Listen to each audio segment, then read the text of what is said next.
Hello everybody, welcome back. Good afternoon, dear viewers, and welcome back to another glorious session Yes. of whatever. My name is Icarus, and this git over here is Kunagusis. So, Kunagusis, what are we up to here? Right, Tell us all. so we are replacing our general in the Spears of Aria's army. Last session, our general, let's say, vanished, agent action clearly, and the army was ambushed. He just vanished. Well, okay. I say 8 because I'm not too sure. They were probably assassinated, but they either got wounded or just died. I can't really What else? tell. What else is new? This is through enemy agent action. So we were without a proper general when the army was ambushed, but we fortunately fended off said ambush in the last part. This is by Archbosporus. So we are just getting our bearings in order. Goody. Yes. So yes, we're just the brothers of Xenophon. That's moving around, trying to figure out where to move them. I'm moving them towards Antioch, so we can recruit some units. And we are recruiting a side chariot.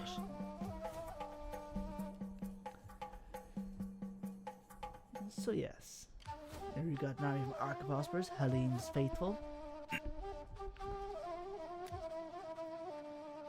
So yeah, we seem to take Coron, and we have control of the entirety of Armenia. So these are the forces that they need to fend off against, or at least Thunderbolts of Zeus. So we're just auto-resolving to get rid of them. You see, we're moving the Spears of Ares towards The Heralds of Thanatos.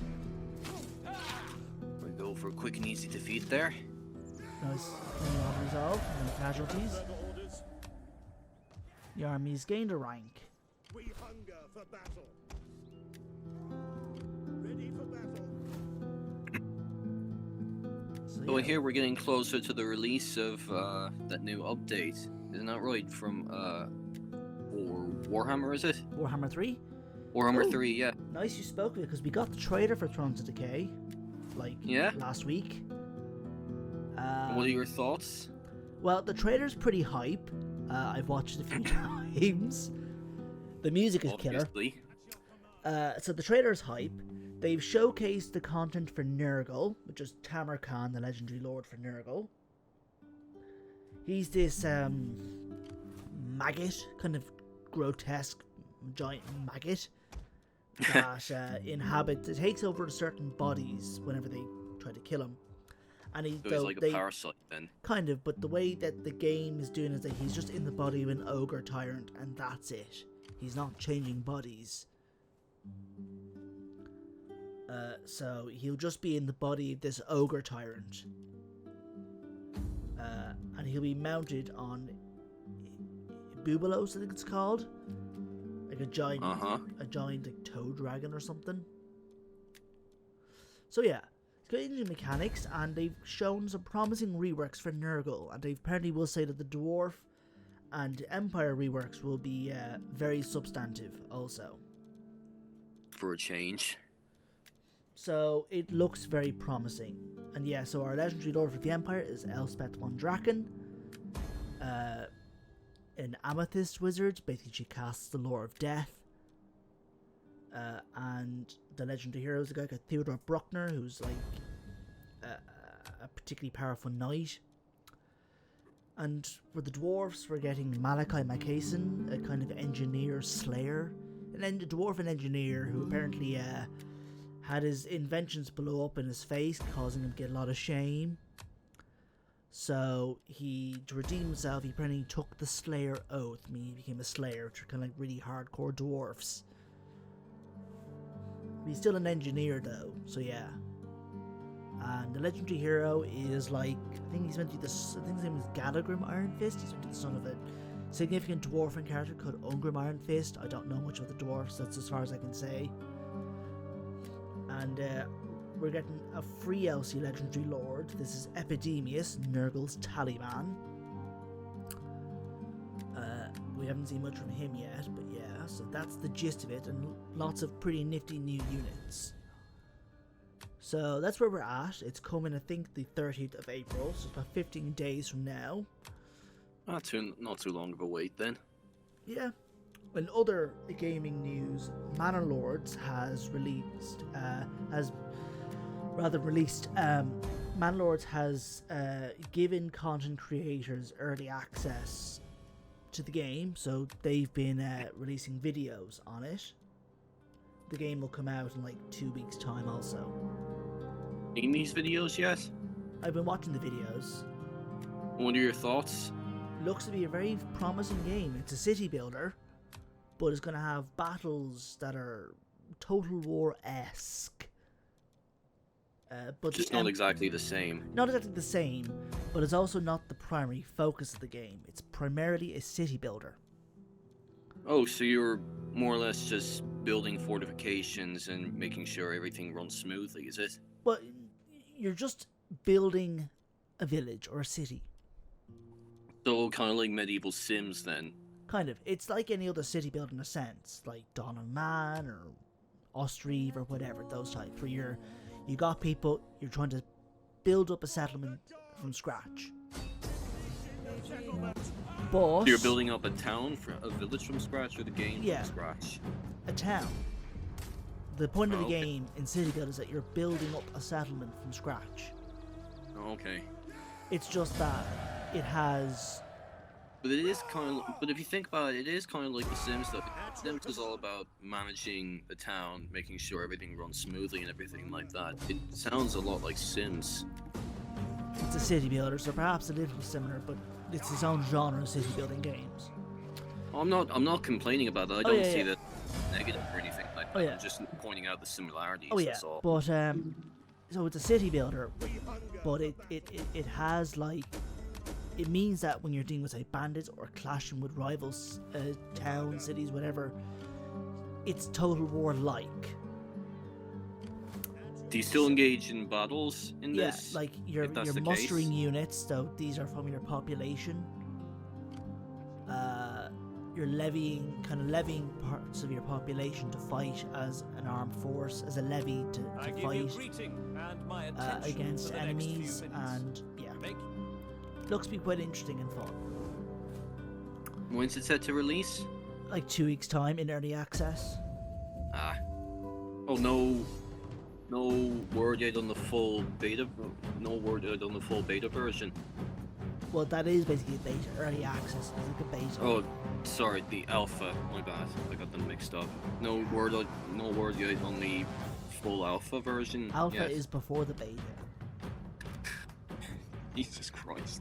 You just Okay. mean the full release, the full The game. full release, yeah. Any updates about I don't that? Or know. is- Probably still going to be some form of continuous development for some time. For their favor, Okay. help in our defense. But we mortals Anyways, Right. parts as well. What's going on here now? so Archibospers is attacking one of our settlements. So we're relying on our relatively small garrison to defend it. So they're using their Thracian units to engage. Facing up against some very light infantry there, regardless. Yeah, their cavalry, the Epilectoi, the Pays. I think that's their Threo spears, I think. So yeah.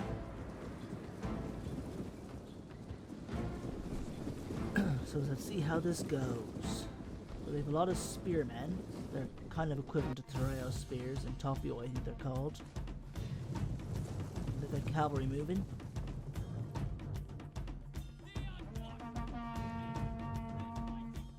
Have a nice little wall to protect us there. Oh, and our spears or arrows. I'm assuming Yes. they're arrows. I think. Yeah, Yeah, they're arrows archers. away. Archers away. And that is forcing the enemy to move their cavalry towards our phalanx. That's what we want them to do. Well, it is a big and lengthy phalanx formation there, so I'd say we're in good hands. Well, yeah, that's basically, we're hoping that the enemy just invests directly into the phalanx.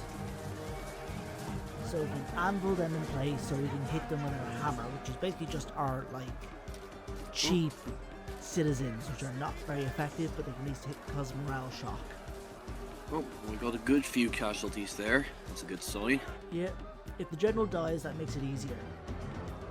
Was the general was the general among them? The general was that cavalry regiment, Ah. so he's probably dead, or at least routing. Well, mighty, that was fast. These mountains, yeah. With their spearmen coming in? The general is always mounted, is he? Not always, depends on the faction and whatever, but ordinarily they are mounted, yes. When would they not be mounted? If they happen to have a bodyguard unit that isn't mounted. No, alright then. Different Yes. factions have different general's bodyguard units, so sometimes they can be infantry, sometimes they're cavalry. It depends. For the Seleucids, they have about, I suppose, about 4 options for a general's bodyguard, you could say. The Hypaspis, which are infantry, the Agama and Hetairage are both cavalry, and then the, let's call them Royal Guard spearmen, they get the thorax reforms. That's infantry. The Ptolemies will have, I think, the Royal Squadron, which is cavalry. The Agama pikemen, infantry. And then in their thorax reforms, the Galatian Royal Guard, which is infantry. Because I believe the Ptolemies used Galatians as bodyguards. As royal bodyguards. Which is pretty interesting. For Rome, their cavalry, their general's bodyguards are usually cavalry, but they do, from the Polybian reforms onwards, get access to a kind of Praetorian infantry sort of bodyguard. They get a few more options down the road, but initially it's just cavalry, and then it's a kind of Scipio Praetorian, pseudo-Praetorian type of bodyguard. Then for the Marian reforms, it's a proper like Praetorian, and then in the Imperial reforms, they have Praetorian cavalry, Praetorian guard, and then there's sort of its traditional general's bodyguard, something like that for Rome. The Galatians, I don't fully remember. I think it's a mix of some infantry and cavalry bodyguards. The Marians will have they'd have cavalry, infantry, elephants, and even the chariots as bodyguards. The Idrisians will have either cavalry or the fire warrior bodyguard. Or I think also the this kind of long spear unit. Kind of like long-term peltas, but the pelta shield is strapped to their arm and they hold a spear in 2 hands. And then there's just a bodyguard unit. The Idrisians. But anyways, so our phalanx is holding pretty steady against the enemy infantry. Yes, very steady indeed. For now anyways, it could buckle. Well, it's been going on for quite a while now, and it's still standing What we're strong. hoping to do is to move our citizens down to hit the enemy from behind, as we see here coming now. Okay. Good strategy. Simple hammer and anvil tactics. Of course, these guys aren't very strong in melee, so you're really only just hoping for the morale shock of it.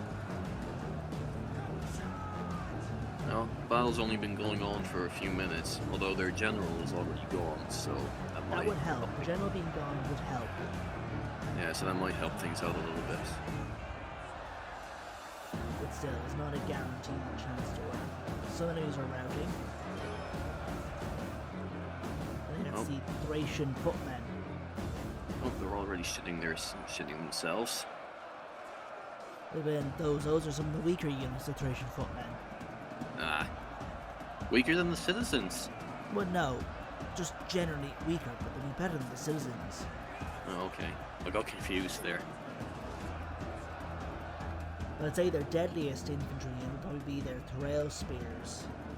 Oh yeah, the citizens don't want to be face to face against them, be slaughtered. Or even I think they have Galatian spears, mercenary spears. They'd probably be their deadliest infantry because they're pretty sturdy.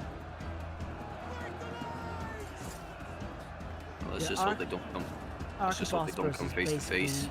This is the Bosporan Kingdom, so kind of in roughly what's now like Crimea region. They are a Greek colony in what is largely Scythian territory.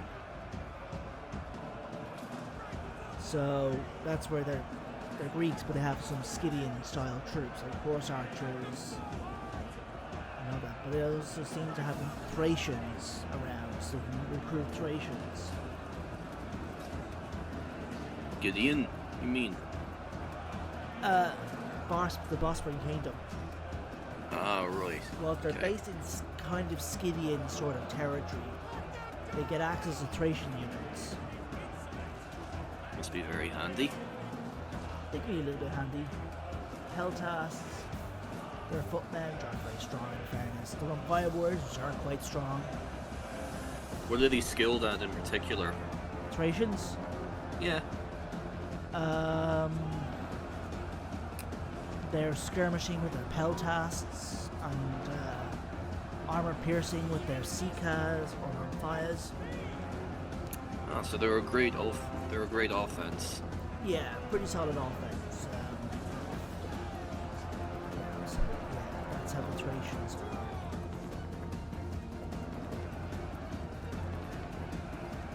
Scythians were mainly known for their horsemanship.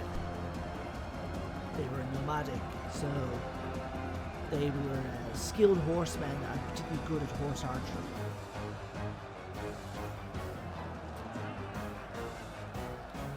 That's kind of one of their strengths, traditionally. And I've spoken before about the Parni, who would become what we call the Parthians, were also skilled in that manner because they were kind of related of sorts to the Scythians. Mm-hmm.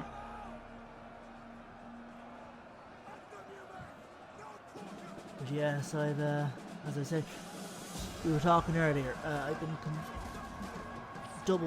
refreshing myself a little bit on the Seleucid family tree to make sense of it Yeah. a bit. So, what are the web of family secrets revealed to you? Well, nothing too crazy in that regard, just who's who. It's pretty straightforward enough, kind of, when you get from Seleucus the First all the way to Antiochus the Third. Seleucus the First, who founds the dynasty, and then we get his son. He's succeeded by his son Antiochus the First. Antiochus has at least two sons of note, Seleucus and Antiochus. But Seleucus, I believe, is put to death. We don't really know exactly why. He may have schemed against his father. He was apparently the joint king, but regardless, he apparently was executed. So the throne went to Antiochus. So it'll be Antiochus II. Antiochus. Is Antiochus like a brother or a cousin or something? Antiochus II is the brother to the deceased Seleucus, who was the son, both were sons of Antiochus I, Okay. who was So the was son it- of Seleucus I. So Antiochus I was the son of Seleucus I? Yes. Oh, okay. How come they didn't keep their name as Seleucus? Seleucus like Seleucus II. That's just How how come he they went with just that? named his son Antiochus, and then he just named his son Antiochus. Oh, So Antiochus. oh, because I was operating under the impression that Seleucus and Antiochus were like last names, not like their No. first. Their Oh, first okay. names. Oh, okay then. Oh, so that makes sense. Yeah, okay. So Antiochus II has succeeded by Seleucus II. Though I believe there was a clash between him and his brother Antiochus Hierax, kind of a split in the kingdom. But Seleucus II is succeeded by, I think, Seleucus III, his son. I think when he dies, he's succeeded by his brother Antiochus III. who is also called Antiochus the Great. Probably one of the best kings the Seleucids had.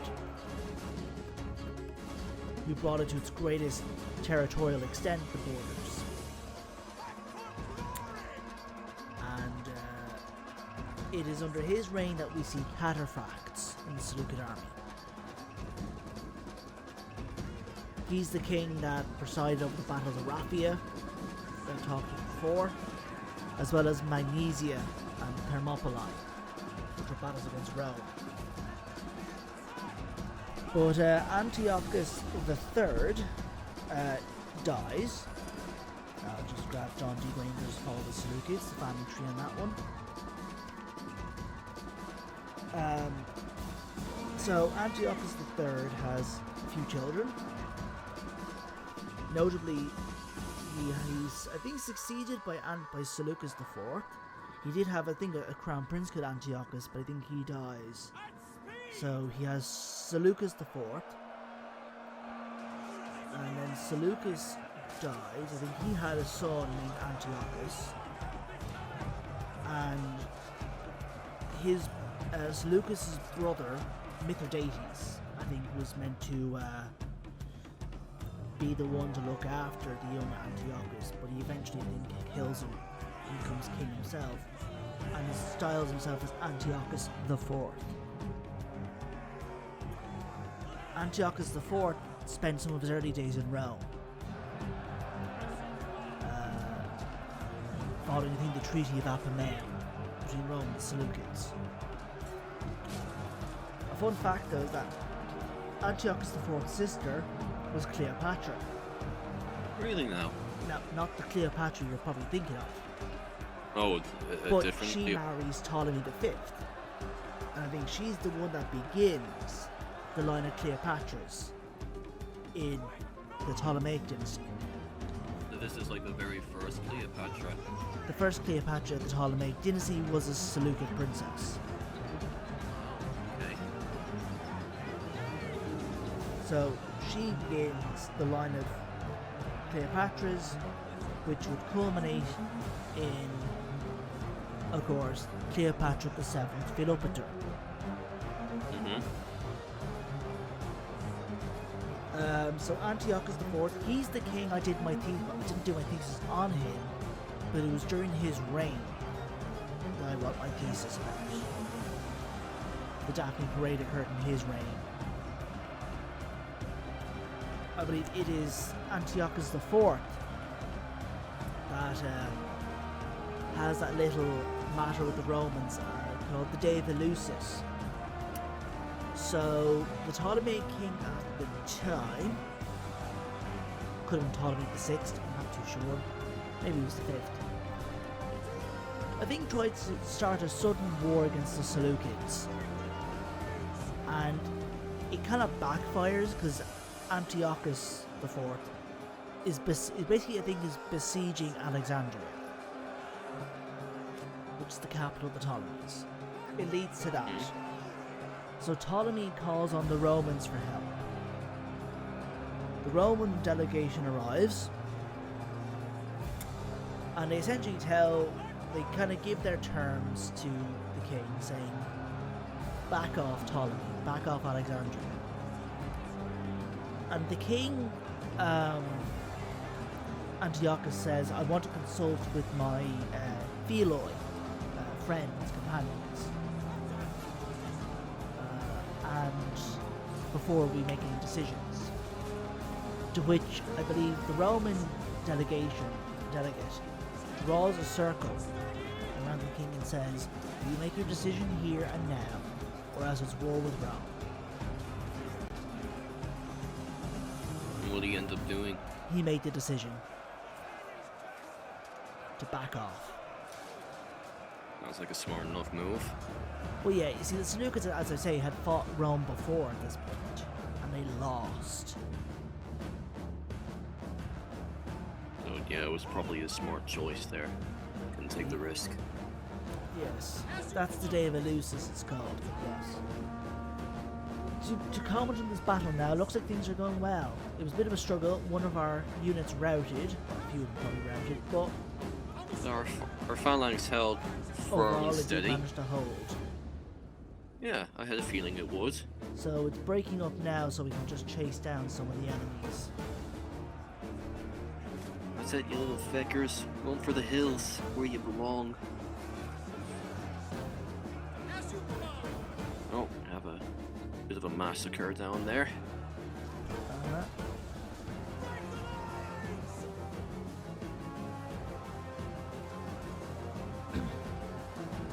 Very light infantry there being slaughtered by the slaughtered in milliseconds, or the men. I don't know what equivalent I can use there. I'm just making it up as I go along, but whatever. Course.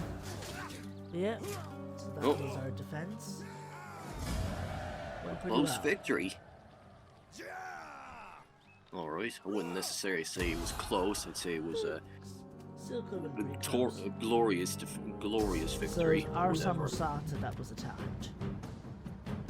There were some pirates that are causing a bit of trouble.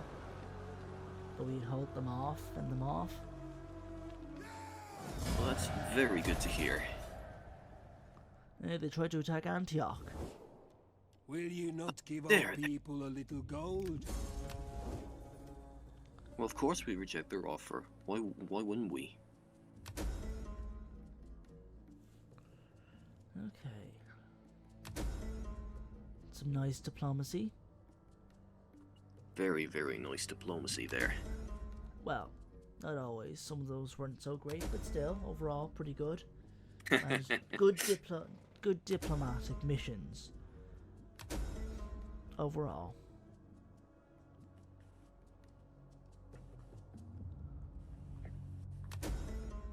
Diplomats mentioned negotiation. Answer skirmishes capabilities with the Odrysians. No. Not when I say I think we. this is from a mod I'm using that adds more options to the diplomats. Like what kind of options? Just to get more options, more malices or bonuses and stuff. It's just more variety than the usual stuff you get with sending a diplomat. Still a bit of an annoying thing that's very RNG based.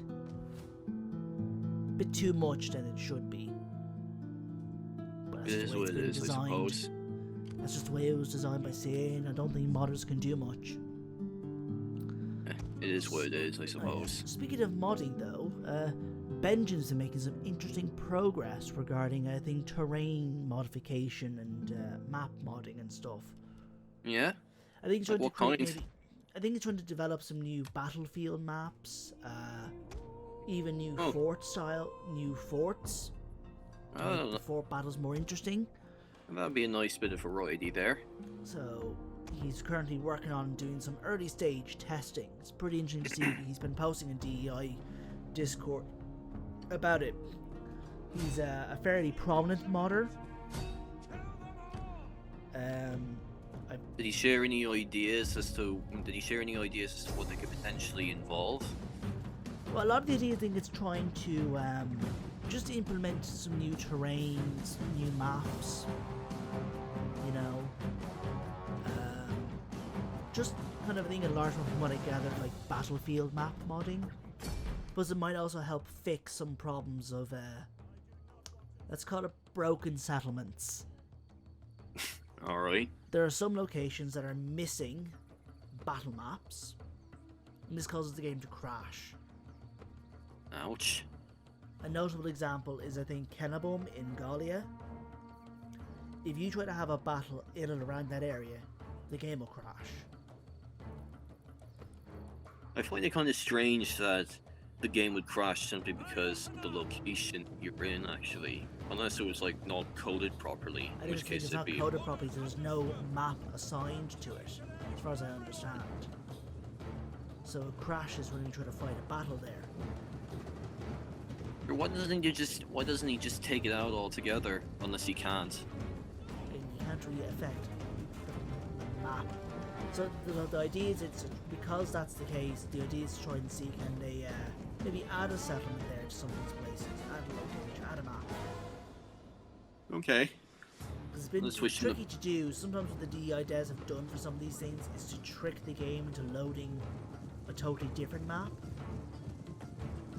Like I believe Capsa, a region in Africa, I think they load up the Carthage map or something. Or some other kind of map for like a provincial capital when they fight a battle there. Because it's broken otherwise. Well, we'll just have to wish them the best of luck in their efforts. Interesting progress it looks like, and ideas being tossed around. Yeah. And I think we're getting closer to Izuru's update to his Legendary Empires HD mod.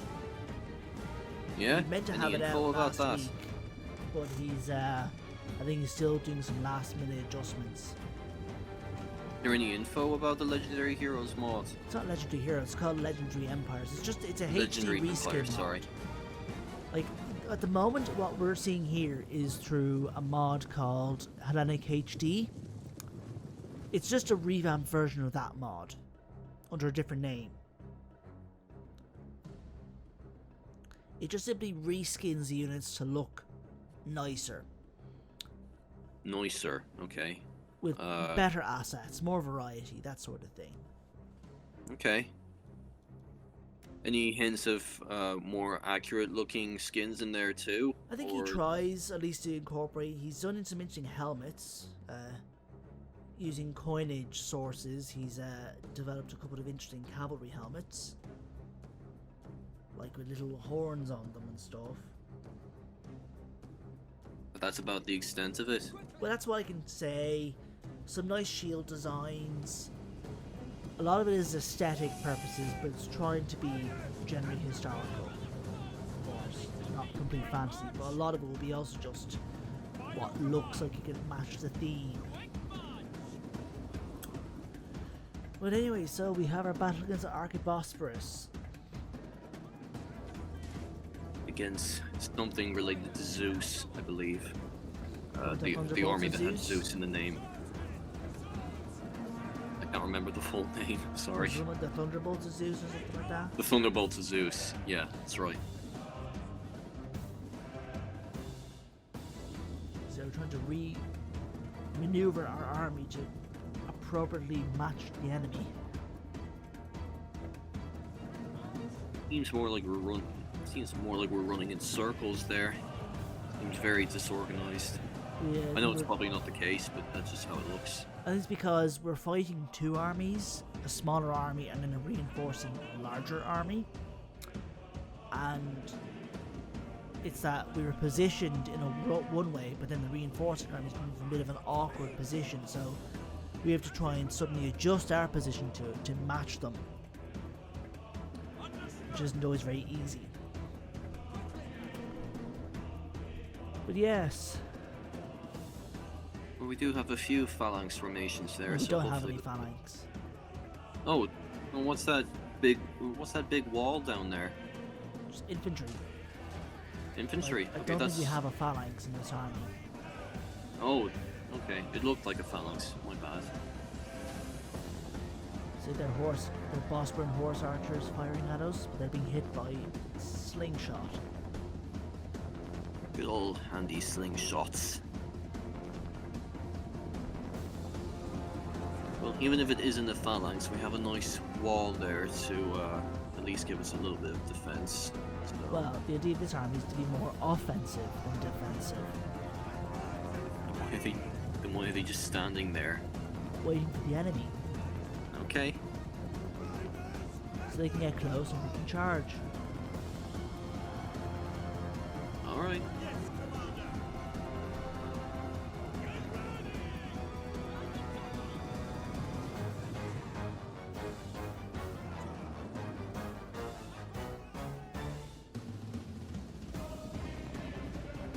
Well, we seem to be making a decent amount of progress there. Got a few more soldiers lined up, ready to make the offense. The enemy is coming down towards them. Regulations are fighting their infantry there. We've gone on the offensive, so our troops are charging.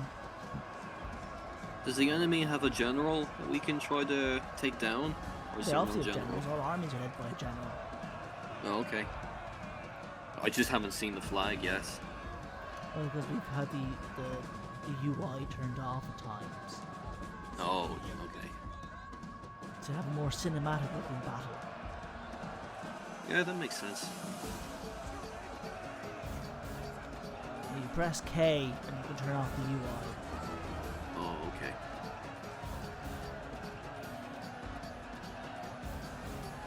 Oh, here come the elephants. Uh-huh.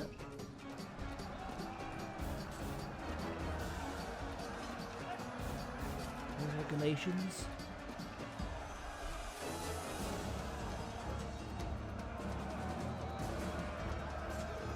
Do we have any reinforcements of our own? No, it's just the army itself. No. Ooey. Yep, okay. That's our, I think that's our Pontificator swordsman. Yeah? Yeah.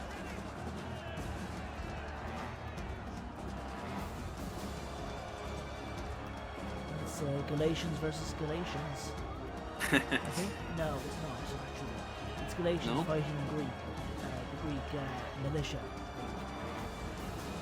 It looked like it was Galatians fighting each other. I think it's just like they're surrounding the unit.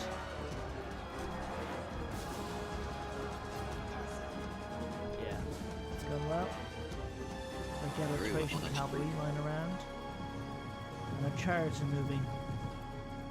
Good old deadly chariots. Here to dole out some heavy damage. Yep. Hopefully.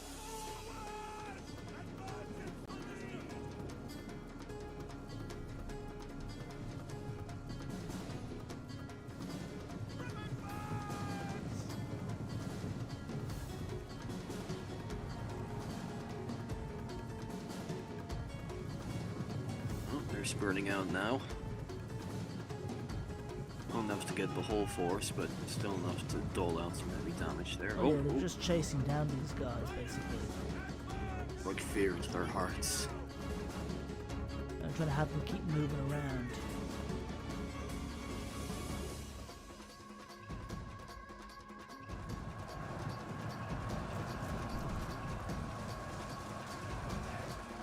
Oh, archers away there. Those are javelins being thrown. Ah. Here come our elephants now. Oh, I can see the smolder ears now in this distance, actually. Good. Because I don't think you can represent the size properly. Maybe that's one thing they could fix in an upcoming mod. Make Well, the they ears. tried, I think, to test it out, and it just gets all wonky when they try to adjust the size difference between the elephants, because the Asian elephants were bigger. Yeah? It is important to caveat, whilst the African elephant, I think it's the bush elephant, is the biggest land mammal alive today, they were not the elephants used in war. Oh, okay.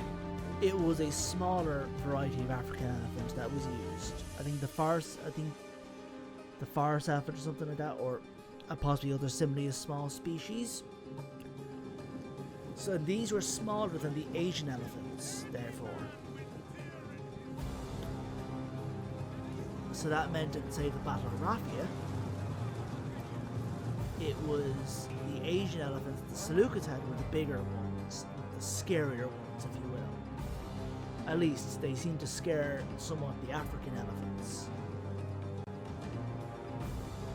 because of their size and smell, at least as Polybius says.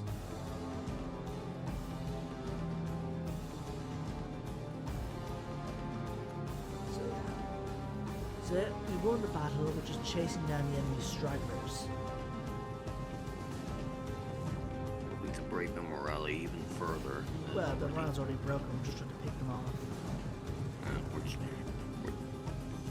We're trying to make sure it's down in the dumps or the ditches, never to be recovered again. Well, I suppose in a sense, we just want the unit to take enough damage so it's disbanded. Now we're just being sadistic. Well, it's just practical. You don't want the unit to still be around, you want it to be wiped out. Oh, I know.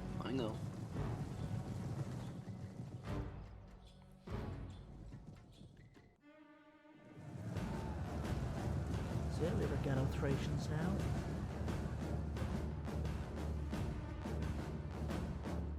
I'd say it's a pretty bloody effective scare tactic there. Yes. Well, yeah, so that was a nice victorious battle. We're nearing the end. Yeah, Ponticoi Tereo Poroi Macar Poroi. Pontic the Rail Swordsman. Guild, are they? Huh? Skilled ones, are they? They're solid enough. The Tereo Swordsmen. It was just to have the variety.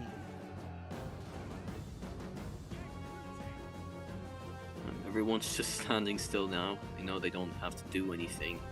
The battle's already won for them. They're just maxing and relaxing, watching all the carnage. Yeah, I suppose because there's still some enemies left, and I'm probably still trying to chase down a couple. These guys don't have to do jack shit. They know this battle's in the bag already. They're Well, just the enemies ran off, so of course the battle is won. You know? No, I know.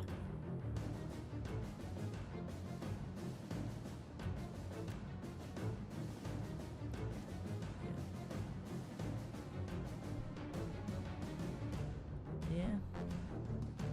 It's taking an awfully long time for this thing to end. Because, I mean, like, the battle's already won.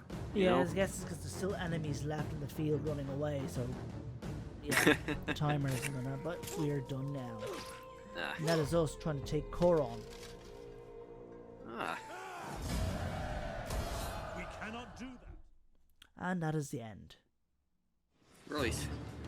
Well, thanks for watching, dear viewers. Be sure to leave a comment, like, and subscribe. We'll see you all very soon.